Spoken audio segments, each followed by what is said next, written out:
The effortless way to overcome this reactivity is by just simply remaining as what you are. Simple enough.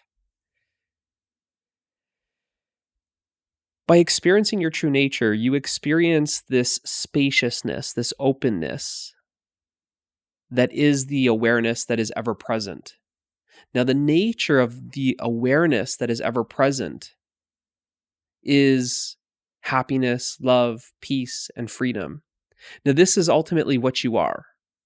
This is what you essentially are, is this awareness.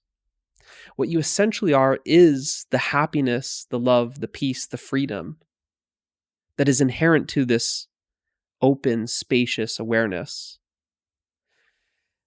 Now, the activity, the reactivity that arises in this open, spacious awareness that is ever present arises.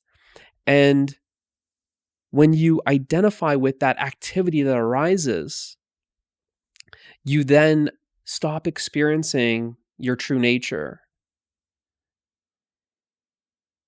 You then experience that reactivity. So it feels like you lose the happiness, love, peace, freedom that you are. It feels like you lose consciousness or you're not present.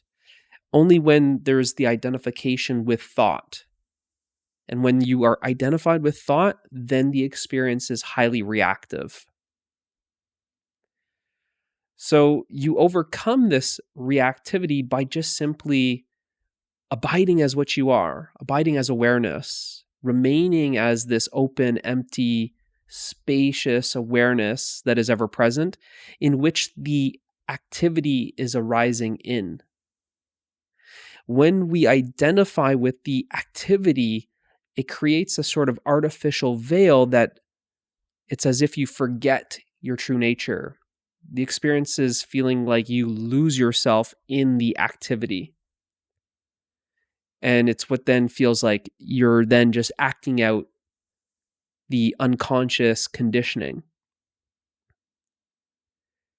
So you overcome this reactivity effortlessly because it takes effort to identify with that activity. It takes effort to act out that reactivity. By just simply allowing that reactivity to arise, not identifying with it, not touching it, not doing anything with it, not even trying to change it. It just simply arises and falls. And like this, it's sort of purified because it's arising and falling, but now you are seeing it. You are seeing it as awareness. So you aren't losing yourself in this activity. You can actually remain as the peace that you are in the midst of this reactivity. It arises, but you don't identify with it. You don't touch it. It's this little game I think I've shared in a couple other videos. You just play this game, just don't touch the mind. Just don't touch it. Hands off. It's a non-doing. So that's why it's effortless. You just remain as the effortless awareness that is aware of the reactivity arising.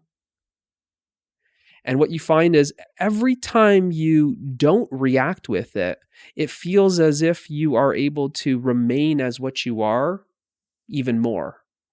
There's a sort of strengthening or power that you then are experiencing. It's not really correct to say it like this, but experientially, I'm going to describe it as this. It feels like you're able to remain as what you are more and more. Like you're strong, you're getting stronger as staying as awareness. You're getting less pulled by the mind. So it feels like you're now more powerful than the pull of the mind. But it's really not any of that. It's more that you're just less identified with that activity because it's actually your identification with it that empowers that activity. Really, that activity has no power over you. It's you that's empowering that activity. And we do so by identifying with it. So by not identifying with it, just being hands off, that activity has no power over you. And it slowly dissolves. It slowly settles. It just simply arises less and less. And the experience is that you are simply experiencing the happiness, the love, the peace, the freedom that you are more and more because you aren't identified with that activity as much. So less identification with that activity equals less reactivity. And less reactivity equals experiencing your true nature more and more, which means that you're just simply experiencing the happiness, the love, the peace, the freedom that you are more and more in daily life. Hopefully this helps. I'll see you in the next one.